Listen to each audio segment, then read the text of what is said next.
नमस्कार दोस्तों, मैं डॉक्टर मृदुला शर्मा। आज मैं आपको एमएससी फाइनल का इलेक्ट्रोकेमिस्ट्री पेपर, जो इलेक्टिव पेपर है, उसका एक बहुत अच्छा टॉपिक है, वो पढ़ाने वाली हूँ, जिसमें कि हम कंजर्व जो करते हैं एनर्जी नेचुरल सोर्सेज से, उस कंजर्व्ड एनर्जी को हम किस प्रकार से कन्वर्ट करते हैं और टोटल जो एनर्जी वर्ल्ड में प्रेजेंट है नेचुरल सोर्सेज में, उसको किस तरीके से कंज्यूम किया गया है ना, और हमने उस एनर्जी को किस तरीके से प्रोड्यूस किया इलेक्ट्रिसिटी के फॉर्म में। और एक बहुत इंटरेस्टिंग इसकी एक जर्नी रही है, जिसमें कि generation of electricity from natural resources हम पढ़ते हैं एमएससी फाइनल में। और बहुत सारे साइंटिस्ट ने इसके ऊपर अभी कंटिन्यूअसली वर्क किया है और अभी फर्दर कंटिन्यू ही चल रहा है। और जिसमें कि अभी आप लोगों ने सुना होगा, इनिशियली प्राइमरी सेल्स, फिर सेकेंडरी सेल्स, उसके बाद में बैटरीज, फिर फ्यूल सेल्स, फिर अभी फ्यूचर फ्यूल सेल्स की बात हो रही है। क्योंकि बहुत तरह की प्रॉब्लम्स भी आती हैं जब हम नेचुरल रिसोर्सेज जो कि लिमिटेड अवेलेबल हैं उनको यूज करते हैं अपने इलेक्ट्रिसिटी या एनर्जी जनरेशन में। तो देखिए, सबसे पहले आज मेरा जो टॉपिक है वो है यूनिट फर्स्ट इलेक्ट्रोकेमिस्ट्री की, वो है conversion and storage of electrochemical energy. तो देखिए, हमें सबसे पहले ये समझना जरूरी है कि जो लिमिटेड सोर्सेज हैं हमारे पास, यानी जो नेचुरली प्रेजेंट हैं, उनका हम किस तरीके से यूज कर रहे हैं अभी प्रेजेंटली वर्ल्ड में प्रेजेंट टोटल एनर्जी के लिए। देखो, मैंने एक आपको स्कीमेटिक प्रेजेंटेशन दिया है, तो मैं आपको ये समझाती हूँ कि कितना परसेंट हम यूज कर रहे हैं और कैसे उसको हम जनरेट करते हैं अपने पर्पस के लिए।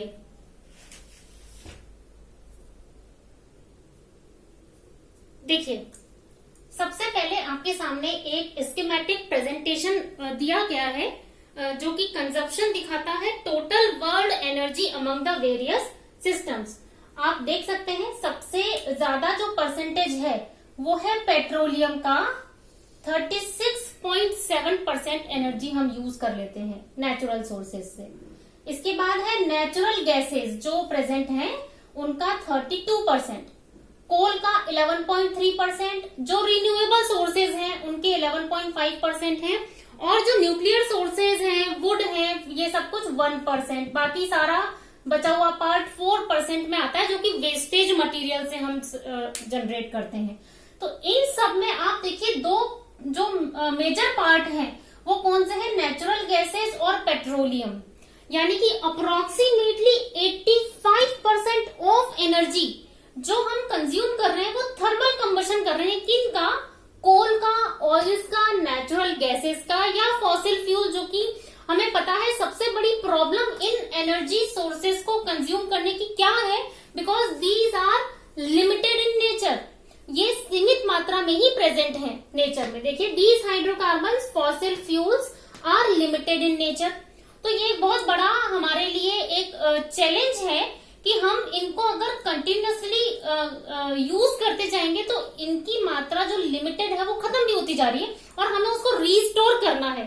तो सबसे पहले जब ये डिस्कवरी हुई थी तो क्या किया गया था वो देखिए आप, जब इन फॉसिल फ्यूल्स को या कोल्स को, ऑयल्स को किस तरीके से हमने, ह्यूमन बीइंग ने इन लिमिटेड सोर्सेस को यूज किया है।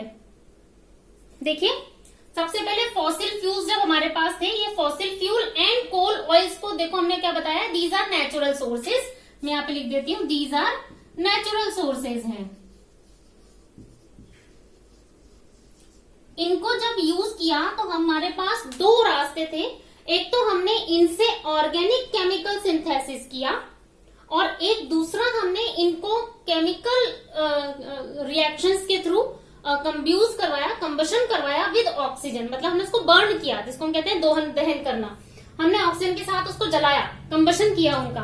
तो ये दोनों अलग अलग वेज थे। इनसे क्या हुआ, जो लिमिटेड सोर्सेस हमारे पास ऑर्गेनिक केमिकल सिंथेसिस के थे, उनसे हमको क्या मिला, इनके थ्रू हमको डेली लाइफ में जो काम आती हैं चीजें, जैसे कि फूड स्टफ्स हो गए, जो सिंथेसिस हमने किया उससे हमने जो आजकल पैकिंग मटेरियल आता है फूड का, मेडिसिन आती हैं सिंथेसिस जो हम करते हैं, या टेक्सटाइल जो कि कपड़ा इंडस्ट्री है वहां पर प्लास्टिक्स को जनरेट किया। सबसे बड़ी प्रॉब्लम जो हमारे पास आज है वो प्लास्टिक वेस्ट ही है ना। इसी तरीके से और भी जो हमारे पास डेली लाइफ में काम आने वाली चीजें थी और जिनका स्टार्टिंग में मतलब बहुत पहले ईसा पूर्व जब हम इसकी हिस्ट्री पढ़ेंगे उस वक्त इनके जो साइड इफेक्ट्स थे वो नहीं पता थे, और उस समय पर इतना कम कंबशन था इन चीजों का कि वो बायोडिग्रेड धीरे धीरे हो जाती थी। और प्लास्टिक का जो निर्माण हुआ या हमने जो डाइज का डिस्कवरी की, सिंथेसिस किया, वो सब चीजें नेचर में धीरे धीरे इफेक्ट डाल रही थी।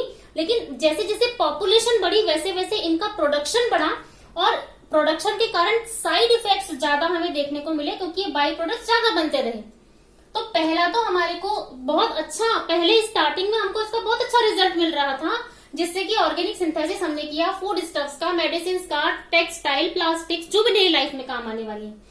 और दूसरा वाला जो रास्ता था, दूसरा वे क्या है, हमने इसको ऑक्सीजन के साथ कंबशन करवाया। इनको केमिकल्स, हमने इन नेचुरल सोर्सेज में केमिकल डाले और हमने उसको ऑक्सीजन के साथ बर्न करवाया। इससे क्या हुआ, हीट जनरेट हुई, हीट प्रोड्यूस हुई। हीट प्रोड्यूस हुई तो हीट इंजन का जनरेशन हुआ, जिससे कि मैकेनिकल एनर्जी हमको मिली और हमने उससे जनरेटर चलाए, इलेक्ट्रिसिटी जनरेट करती। हमने सारे जो थे वो बहुत अच्छा डेवलपमेंट किया, नो डाउट। ये इतना अच्छा डेवलपमेंट था जिससे कि हमारी जो वर्ड है वो धीरे धीरे आगे डेवलप करने लगा। लेकिन इसके बहुत बड़े साइड इफेक्ट क्या हैं और हम इनको कंटिन्यूअसली क्यों यूज नहीं कर पाए, हमें इसको थोड़ा सा मॉडिफाई करना पड़ रहा है। और मॉडिफिकेशन के साथ ही हमको फिर सेल्स का जनरेशन करना पड़ा, फिर सेल से बैटरीज आई, फिर फ्यूल सेल्स आए, और हमको क्यों ये इतनी सारी चीजें करनी पड़ रही हैं, उसका सबसे बड़ा ड्रॉबैक है अभी हमारा जो ये कंजप्शन हम कर रहे हैं, इनसे साइड प्रोडक्ट्स जो बनते हैं उनका बहुत बड़ा साइड इफेक्ट है। वो देखो क्या क्या साइड इफेक्ट है, वो मैं आपको बताती हूँ। देखिए, सबसे इम्पोर्टेंटली जब हमने इस एनर्जी कंबशन से जो भी डिस्कवरी की, जनरेटर बनाए, हीट इंजन बना, और उनको हमने जब ऑटोमोबाइल्स में यूज किया तो पॉल्यूशन प्रॉब्लम, जो कि आज भी सबसे बड़ा मुद्दा है, जिसको हम कह सकते हैं कि अभी सबसे बड़ी प्रॉब्लम ही पॉल्यूशन प्रॉब्लम है।